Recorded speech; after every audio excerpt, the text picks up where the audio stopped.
in front of me. I'm not going to be redundant about any of the other stuff. My question is, I think if this is okayed, then that's going to open the door. I'm not going to say anything's going on, but we've seen some plats of some stuff that's maybe in proposal on the far end of St. Maurice Lane, which is right outside the city limits. But I've noticed in the last 3 to 4 weeks, across from my house, inside the city limits, on the property that was subdivided, there's clearing going on now. They're down there, they're clearing it hadn't been cleared. I've been living there since '84, nothing's been done to it. But in the last month, somebody's down there clearing it up. They're bush hogging, they're cutting trees, they're getting the land ready for something. I don't know what it is. If this is approved, how are you going to deny if they want to come in and put 200 houses on St. Maurice Lane on the other end?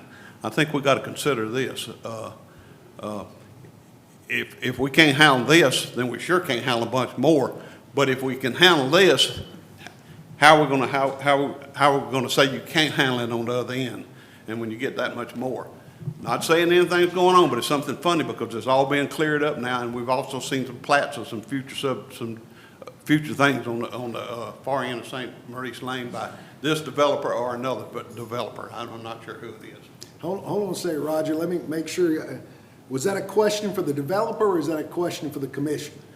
That's for the committee. Okay. Fair enough. The developer, this doesn't affect him. This is for the committee. How can you deny anybody else the same deal on the far end if you approve this up on the upper end out of all the concerns that's been made? Then everything else just goes out the window when it's brought up again on the other end. No problem. Thank you, sir. Anyone else?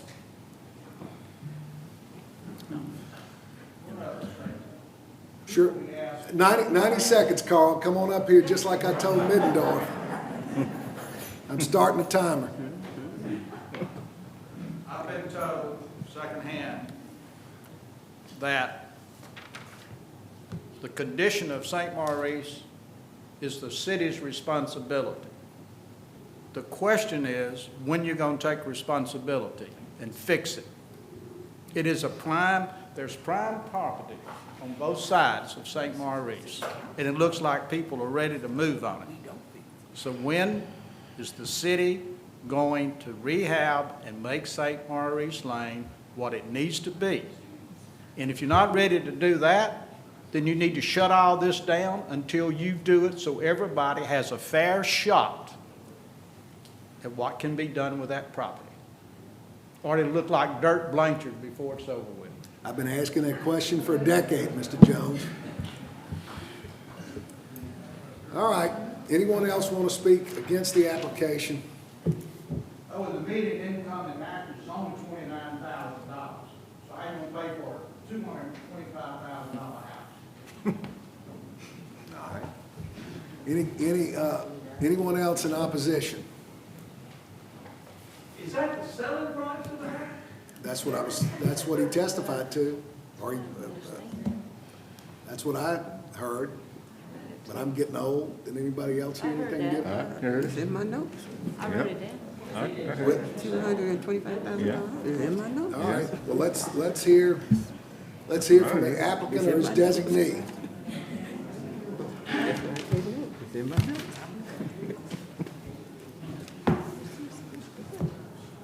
You're up. I could do this however you want to do it. I've written the questions down and I can fire them off to you, or you can answer them and I'll try to check them off as you answer them.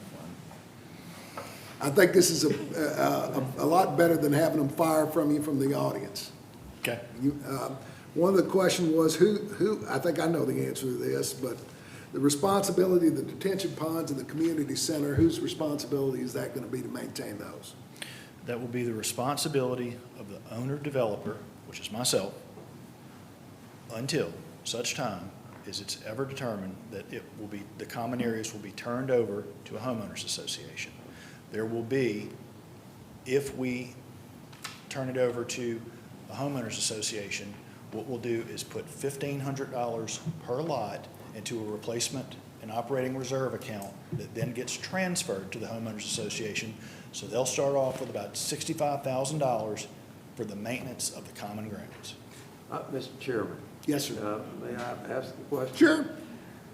Sir, we've been talking about this for a long time, and this is the first time I've heard anything about a homeowners association. That is a question I wanted to ask.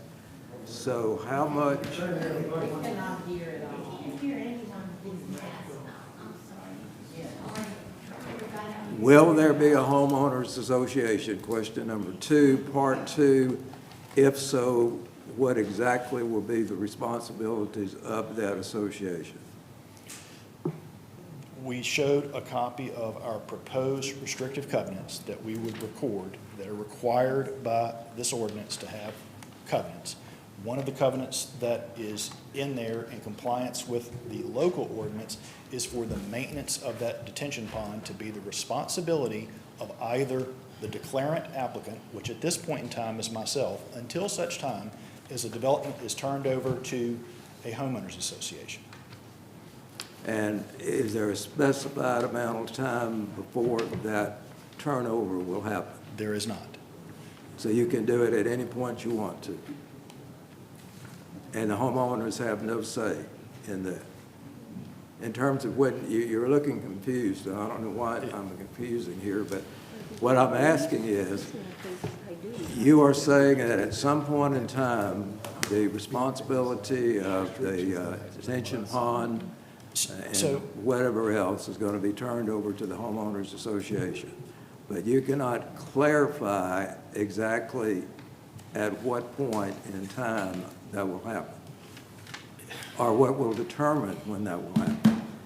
If there's a transfer of 100% of the lots and homes in a subdivision, that's when you turn it over to the homeowners association to run it. I mean, you can't, if you just have two individuals living somewhere, you can't turn the responsibility over to those two individuals if you've got the rest of the lots vacant. So as soon as the last lot sells, it's turned over to the homeowners association? Yes. Thank you. So they will be required to pay monthly dues, HOA dues? They would. That would be up to them to determine the amount at the time. We give them a start, would give them a start, with $65,000. I guess while we're on that, there's a question about whether or not the detention ponds will be fenced. Yes, the development will be fenced. No, the detention ponds. It's part of the development, yes. The entire development will be Yes. fenced? Okay. Will they be segregated? I guess, hold on just a second, I'm running this meeting. I mean, he's right there, I don't know how you can't hear him, but my question would be, I think the spirit of the question is I understand the development will be fenced, but will the detention ponds be fenced off from the rest of the development? No, because again, they're not ponds, they're very shallow depressions that do not hold water. I'm just trying to echo what's going on here Okay. and trying to make sure that I get the question. Even though they were inartfully posed, I know what they were getting at. So, there was a question about, will the city have ownership of the streets and the subsurface drainage? Yes, And you'll retain, or the HOA, you, until it's turned over to the HOA, will have the above-ground drainage. Is Yes. that correct? All right. There was a question about whether this was going to be sold or a tenant-landlord situation. so right now, we don't have the permanent financing in place to build all of the houses. We have secured the financing to build and develop the neighborhood. I didn't hear the last thing, Okay, so what is the answer? the last word that you said in that. Exactly. At this point in time, we have secured the financing to acquire the land and put the neighborhood in. We have not secured the financing to go borrow $10 million to build every one of these houses. We're in the process of working on that. So right now, we're filing an application for a subdivision approval to go build the subdivision and the infrastructure. Mr. Chairman, I don't believe I've heard an answer to your question. I think the answer is he's got developmental money, but doesn't have, he can get it to the streets and the pads, but has nothing to build it up. One, 1 inch above grade after he puts in all the subsurface and surface requirements for subdivision. Is that correct? That is correct, and that is as we sit here today. But that's not what you asked. Yeah, I thought you asked about a tenant versus a homeowner situation. He said he wasn't clear on it because he does not know what his financing is Doesn't going have to be. financing yet. And so I assume that whether it's going to be a tenant landlord or an outright sale means it's a function of financing. Is that correct, sir? That is correct. So there is no answer to that question at this time. No. It is uncertain, It is uncertain as to whether it to will be be determined later. as a function of Thank you. financing. I didn't really understand this question, but somebody wanted you to define single-family housing. I assume it's the same way we define it, detached houses on monolithic slabs with brick veneer. Yes, yes. We did the detention pond. The parking around the community center, I assume your answer to this will be you will propose a community center and do the appropriate parking that the planning and zoning requires around it. That is correct, and also the state fire marshal has a required number of parking spaces. All right. If you can, do you know why there were survey sticks everywhere on this property on the parent track, I guess? Yes, to establish the boundary of the parent tract in which to subdivide the subdivided parcel to establish the appropriate larger partial boundaries. All right. That ditch up there that's showing on that photo, is that going to be the primary drainage of that property? That is the primary drainage. All right. I think we covered this, but it's slightly different. And I assume the answer is it's still contingent on your financing. Who can buy these houses? Anywhere from, I mean, I think that's a fair housing question that I understand, fair enough. yeah, we can't dictate. I think the real point of the question is, will it be for sale or for rent? I think you've already answered that question. It's indeterminate until you secure That is permanent correct. financing for building above grade. That is correct.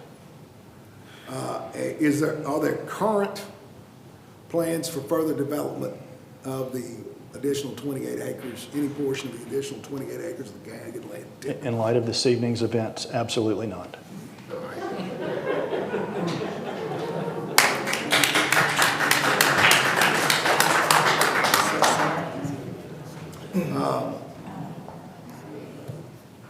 I think Mr. Jones kind of answered Mr. Sir's questions about, you have a couple of other developments here in Louisiana, New Roads, Faraday, and Shreveport, are those correct? We do have developments in those cities. Yes, we do. Any additional places? We In have- the state? Yes, and we have 40 some odd housing developments in the southeast, 20 of which are probably in Louisiana. Okay. And are those? Hold on. I'm going down my list trying to, and I'm checking them off. I feel like I'm representing y'all in a court case. Rentals, these other places you had, are they rentals? And if they are rentals, are they low income? Or did you do any that, I guess it's a compound question. Please tell us what you've done in rentals of those which are low income under some kind of federal or state program, or might be easier to answer, have you done any developments here where you outright sold ownership? Yes, the answer, so let me try to answer that question best I can. We have, as I mentioned, things from strip centers in Jackson. We own conventional apartment complexes that we built from the ground up. We have gone into cities and bought apartment complexes and renovated those apartment complexes. We have built duplexes. We have built, we're currently building a sixplex building in Bogalusa that is a for rent property. We build subdivisions that we have for sale properties. We finished one in Tupelo about 12 months ago. That was our most recent for sale development. The two developments that the gentleman mentioned are rental properties, the one in New Roads and the one in Faraday. I guess, do you have many single-family for sales in Louisiana? I guess is really I really guess that's the point that folks No, want to know. no, we are currently working on this particular development and one in Shreveport. They're in the exact same process. Our planning commission meeting up there is in 2 weeks, and that will be our first foray into a single-family product in the state of Louisiana. All right, the commission members have any questions? I'd like, Mr. White, I had one Yeah, other comment. I'm It's had sorry. a couple of notes. that- Please take all the time you need. Yeah, I'm just trying to go back through my notes here. One of the things is that when we met with the city, and as you alluded to earlier, that it was our thought that the school drive was a public street, and that we would try to have a secondary means of ingress and egress from that. When we found out that that was not a public street, there were some discussions about whether there was the necessity for potentially accessing that as some emergency egress. And based upon the information that we received from our discussions with the fire chief and with what we believe the state fire marshal codes require, that it was determined that that was not necessary. And as it relates to the small little road that goes to the right or whatever, that's because the ordinance requires us to not have a dead end at that point. But we have no plans for a future development beyond that road. All right. Please go over your notes and let's take your time.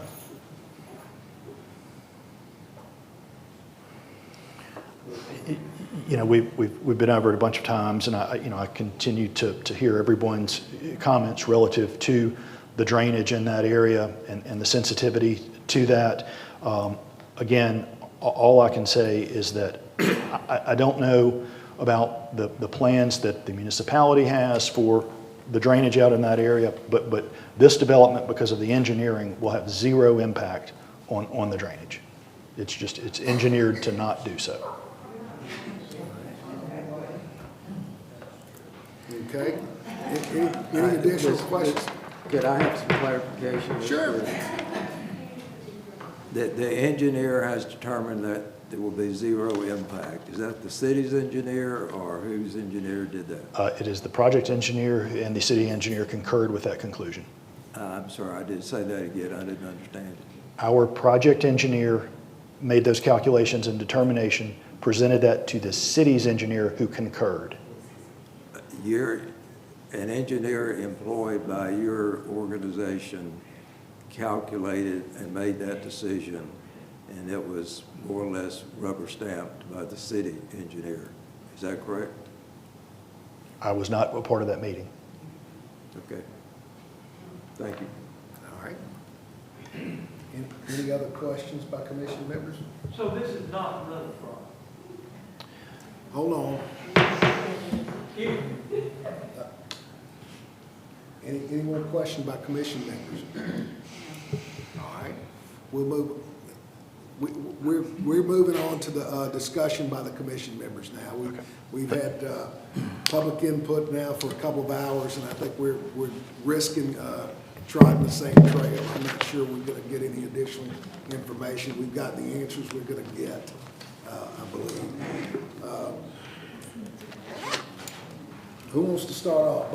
Bobby, Ron, which one of y'all wants to start off? We'll start at one end or the other. I'll let Mr. Claiborne start off. You got anything else to add other than your initial comments, Bobby? That's the only thing that I had to add, but I got my mind made up. All right.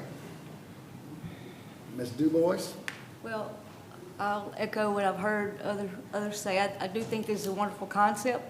I think it will be a great project, but I'm concerned about the area in which they're trying to place this subdivision.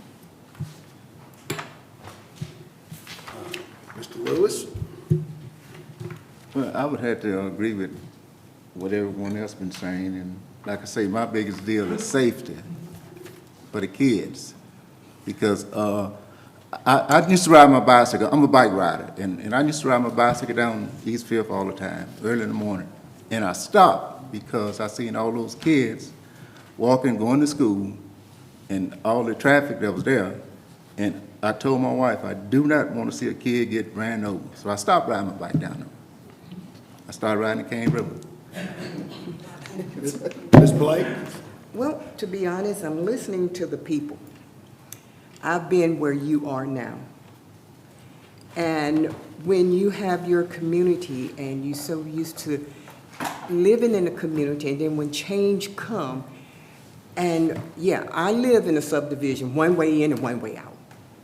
That happened in Natchitoches. And listening to you all and what you have to say, at times I was lost for words, because I have a concern as well for the kids, for the community. And yes, some of you have been in your homes for years, and that's good. But at the same time, I'm a little confused because I'm looking at, and I'm taking notes, and I'm wondering, okay, are they going to be permanent residents, or they're going to be rentals? And I've been through a nightmare where I used to live, to be honest. So with that being said, I've already made up my mind, to be honest. Thank you, Mr. Blake. Ms. Blake, Mr. Brown, do you have any additional comments? No, sir. All right. What's the commission's pleasure? Make I a move motion that we to, deny the application. I'll second it. Second. Motion by Brown, second by Claiborne. Roll call vote, Ms. Oaks.